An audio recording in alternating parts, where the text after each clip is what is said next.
Hello મિત્રો, આજે આપણે 6 પોઈન્ટ સ્ટાર ની કેલિગ્રાફી એટલે કે રેપિડ સ્ટાર કેવી રીતે કરવો એના વિશે અભ્યાસ કરવાના. તો સૌથી પહેલા 6 પોઈન્ટ સ્ટાર ઉપર ક્લિક કરવાનો, ગમતા કલર ઉપર ક્લિક કરવાનો અને સાઈઝમાં તમારે જેવડી સાઈઝ રાખવી એની પર ક્લિક કરવાનું. ત્યારબાદ આવી રીતે એક સ્ટાર છે એ દોરી લેવાનો. આ સ્ટારનું નામ હતું 6 પોઈન્ટ સ્ટાર. ત્યારબાદ ફરીથી એક શેપ લેવાનો અને આને 6 પોઈન્ટ સ્ટારને ફરીથી દોરી લેવાનું. દોર્યા પછી એને આવી રીતે વ્યવસ્થિત ગોઠવી દેવાનું.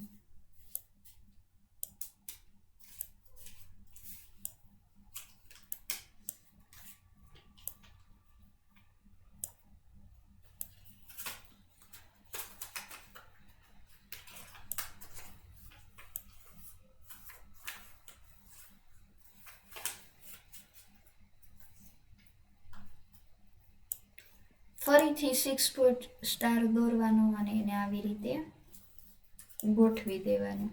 જ્યાંથી વધઘટ થતી હોય ત્યાંથી આવી રીતે તમે શાંતિથી ઉતાવળ કર્યા વગર શેપ છે એ દોરી શકો.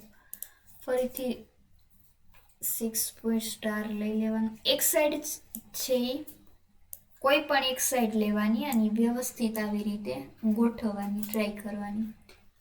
ત્યારબાદ જે સાઈડ નાની મોટી થતી હોય ત્યાં આવી રીતે શાંતિથી ઉતાવળ કર્યા વગર માઉસથી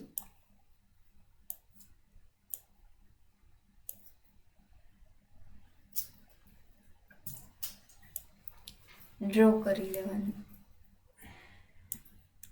ત્યારબાદ ફરીથી એક સ્ટાર લેવાનો, એને આવી રીતે મોટો કરી લેવાનો.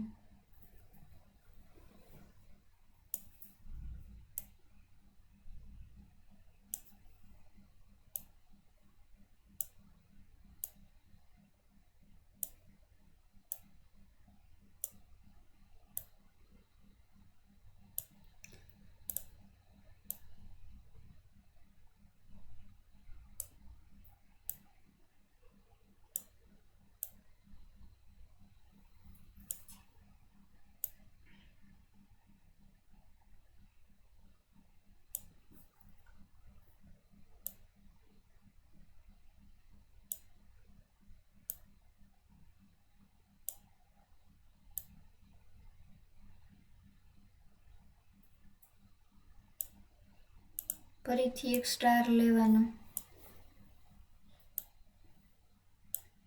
જેમ નાની સાઈઝ થતી જાય એમ સાવ નજીક સ્ટાર છે એ આવી રીતે લેતું જવાનું છે. ઉતાવળ જરાય કરવાની નથી. સાવ નિરાતે આવી રીતે પોઈન્ટ ટુ પોઈન્ટ એના એરા છે એ વ્યવસ્થિત ટચ થવા જોઈએ. ફરીથી એક સ્ટાર લેવાનો.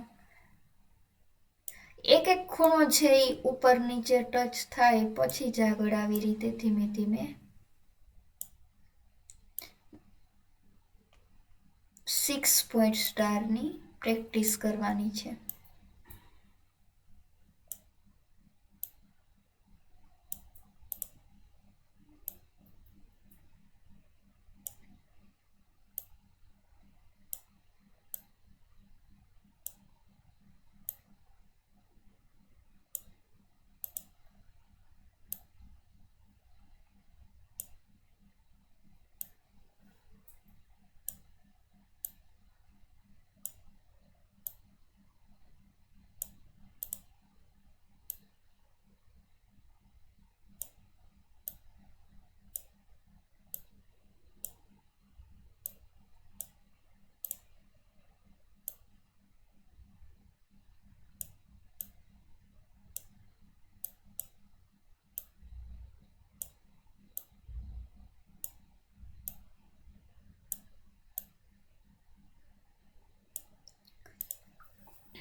આટલું થઈ જાય પછી સિલેક્ટ ઉપર ક્લિક કરી અને આ શેપને છે તમારે સિલેક્ટ કરી લેવાનો છે.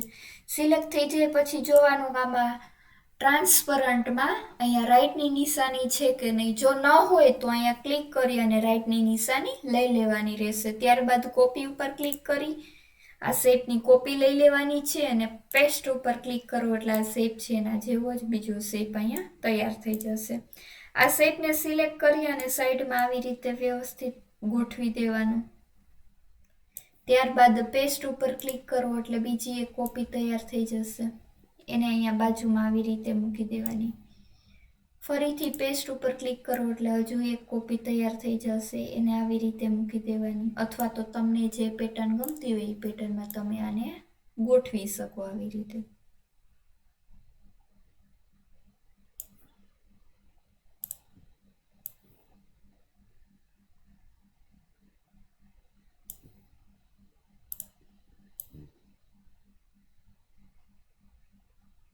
ત્યારબાદ આની અંદર જો તમને ગમતા કલર પૂરવાની ઈચ્છા હોય તો તમે ગમતા કલર પૂરી શકો. તો આ હતી 6 point star calligraphy. Thank you.